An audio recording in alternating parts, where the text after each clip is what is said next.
What's up everybody, my name is Brandon Scott. I am a wedding photographer based in Monterey, California, and this morning woke up to some news that I think a lot of us in the Leica community anticipated, which is the release of the Leica SL3-S.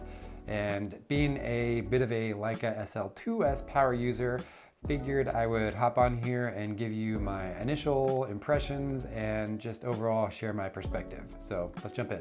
So it looks like overall Leica decided to keep the same 24 megapixel sensor that we have in the Leica SL2-S, which is a great thing because that sensor is pretty phenomenal. And I know that the 24 megapixel versus higher megapixel sensor debate that's been going on forever is going to continue. I just posted a video a couple days ago about my perspective and my thoughts as a wedding photographer and how the 24 megapixel sensor is actually kind of ideal for my use case and the way that I take photos. It might not be for you, but for me, it's actually a feature rather than a compromise. So being that the sensors in the SL2S and 3S are the same, really the difference between the two and whether or not you purchase one over the other comes down to your preferences on ergonomics and basically like input methods. The SL3S has an additional wheel here on the left-hand side and also has the flippy articulating screen that some users might find really useful. I don't. I prefer the clean. I don't have a problem with the flippy screen per se, but I do prefer just having the clean aesthetic of not having a flippy screen. That alone wouldn't prevent me from buying it. It's more just not something that I feel like there's much value in for me by upgrading. Another big difference between the 2S and 3S are the memory card slots. The SL2S has 2 SD card slots, whereas the SL3S has an SD card slot and a CF Express card slot. You know, this is something as a wedding photographer, I actually, when I was looking to upgrade from the Canon 5D Mark IV, back in 2020, I saw that the R5 had just come out, and that would have been the logical upgrade for me from the 5D Mark IV. And when I saw that it had the SD card and the other slot was the CF Express card, it actually was kind of the thin end of the wedge that kind of caused me to start looking at other camera systems. I know that sounds kind of silly. It wasn't the memory card slot change alone that caused me to start looking at other camera brands, but it was kind of the sum of all changes that started to make me creep down the path of wonder if there's another camera brand out there that could work well for me, which is what eventually landed me in Team Leica. The SD card and CF Express card is not by any means the deal breaker that it was for me back in 2020 when CF cards were really difficult to get and extremely expensive. But for me, it's more of a convenience thing. I don't need the speed or the functionality that a CF Express card slot provides, but I know that this camera being kind of a hybrid camera and marketed towards videographers as much as it's marketed towards still photographers, it is probably an essential at this point for them to have both of those memory card formats.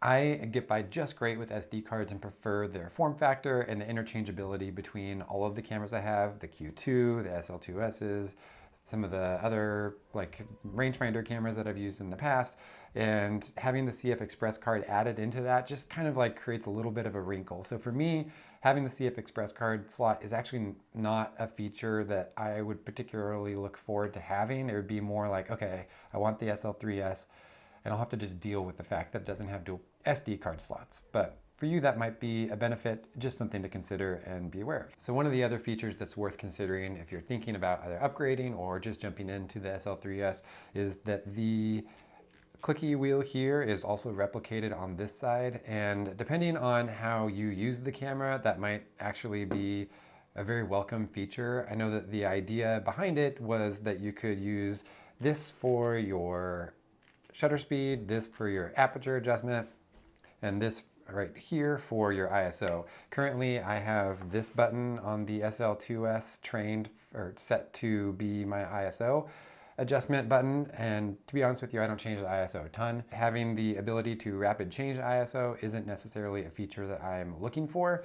Also, with the way that I wear cameras, which are on 2 hold-fast straps, I often have the camera down to my side, and I'm afraid that if I have the camera set one way, put it down for a second, maybe move around a little bit, and it rubs against my pants, that when I bring it back up to actually shoot, that it will be a different setting. And that's just something that I need to figure out on my own, but something that I'm definitely mindful of. Another reason why that adjustment knob being on this side would just take some getting used to is because when I'm using the camera in portrait mode, I often find that I'm holding the camera right here, kind of like by this, so I just wouldn't be able to. It would just be changing my grip, which is no big deal, but you know, just something. So one of the other highlighted features of the SL3-S is much improved autofocus, much snappier because it's using phase detection in combination with contrast. I personally have never had an issue with the SL2-S missing focus, and that's over 400 couples that I've photographed with the SL2-S, so pretty big sample size, and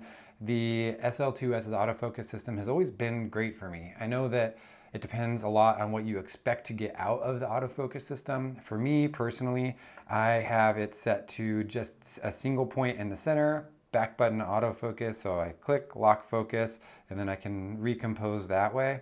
And then, yeah, I just have it set to field here. There, of course, are other tracking functionalities here, eye, face, body, regular tracking, all that kind of stuff, spot, multi-zone. I just have it set to field. I've always had it set to field. I've always had it set to just the center. I even disable the touchscreen functionality because sometimes I'll bump it and move this around when I don't want to. So even like a touchscreen isn't something that I value. The more that I'm even using manual focus M lenses, the more the autofocus capabilities of these cameras matter less and less. I mean, even for the overhead shot here, I'm using the 51.4 M lens.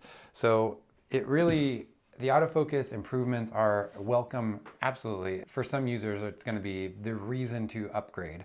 But again, for me, the way I use autofocus, the SL2-S is more than capable. And the last feature that's worth mentioning that might be the reason for you to jump into the SL3-S over the 2S is the incorporation of Leica's content authentication feature, or CCI. This is the first SL camera that has this baked in. We first saw it in the Leica M11P, and now it looks like it's being integrated into the Leica SL3-S, which some users are going to find incredibly helpful. And this wouldn't be a good perspective sharing session if I also didn't mention how capable this camera is going to be for videographers. Video features like being able to shoot in 6K, open gate recording, etc. are all going to be welcome improvements over the Leica SL2-S for video shooters looking for an even better hybrid camera solution. And if Leica keeps doing what they've proven to do in the past, they'll probably add some more features over future firmware updates. So my overall point here is not at all saying that the Leica SL3-S isn't an incredible camera. I'm more just saying that so is the Leica SL2-S.